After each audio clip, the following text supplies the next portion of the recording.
Beloveds, there must be 1,000 ways to say, we've been through a lot. These past 18 months have been devastating, disorienting, and also defining. Let's take a moment to celebrate all that we have learned in spite of the tremendous challenges we've faced. We have had deep conversations about who we are and who we long to be. We passed the 8th principle and formed an anti-oppression task force to further dismantle systemic racism and white supremacy culture within, among, and beyond. We continued to worship together on Sundays and gather together in covenant groups and proximity partners and on Wednesday evenings.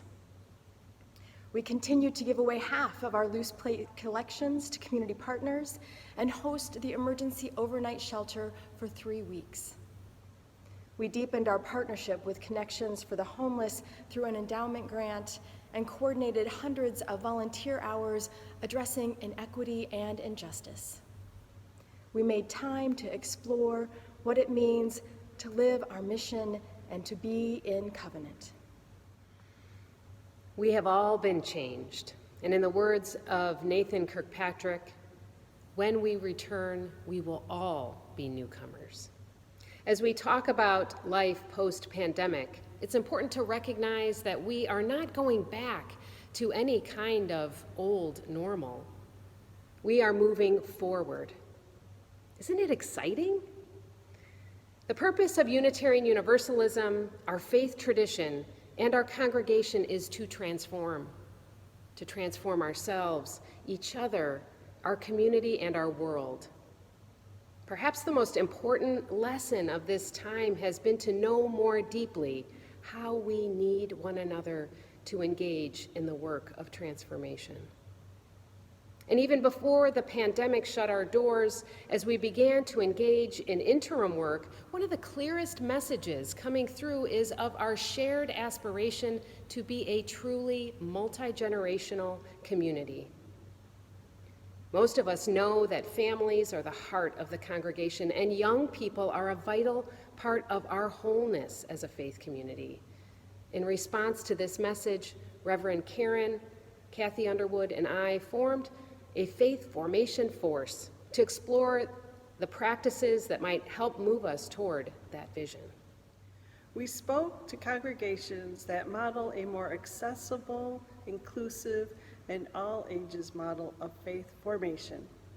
We talked about children as whole persons and full contributors to our congregational life. We thought creatively about how we might reshape Sunday mornings as we move forward with multi-platform, in-person, and online experience. Here's a glimpse of the plan we are rolling out. Starting Sunday, September 12th, we will worship together at 10:15 with people of all ages in the sanctuary, and some participating through the live stream.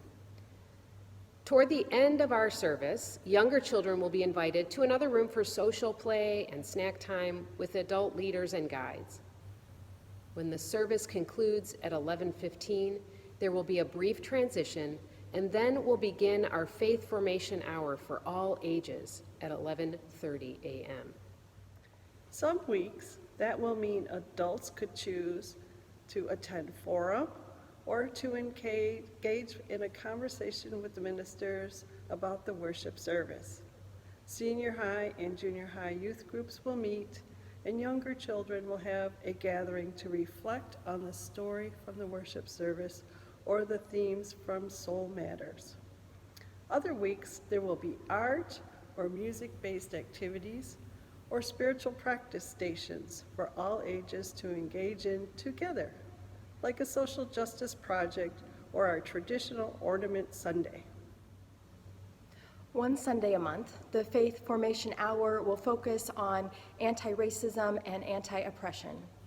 This may include widening the circle of concern discussions, peace circles, or other age-appropriate activities and conversations around inclusion, equity, and practicing beloved community.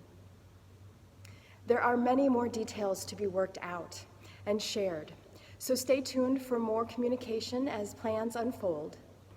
When you are invited to help shape a Sunday morning service or one of the faith formation hours, we hope you will say yes. Watch the newsletter for worship playdates and other opportunities as we expand our shared ministry. We know this may feel overwhelming, and it certainly is new and different. It may not be the return to normal you expected or hoped for. And this is a moment for us to be bold.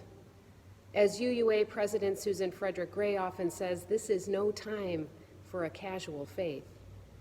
We are asking you to metaphorically take our hands, lean into new possibilities, and leap. We are asking you to embrace this chance to explore with courage, creativity, and curiosity. All along the way, we hope to hear from you.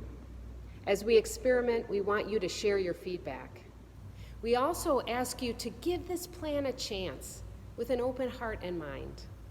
This is shared ministry, and it will take all of us working together to bring about the inclusive, welcoming, multi-generational congregation that we have longed for.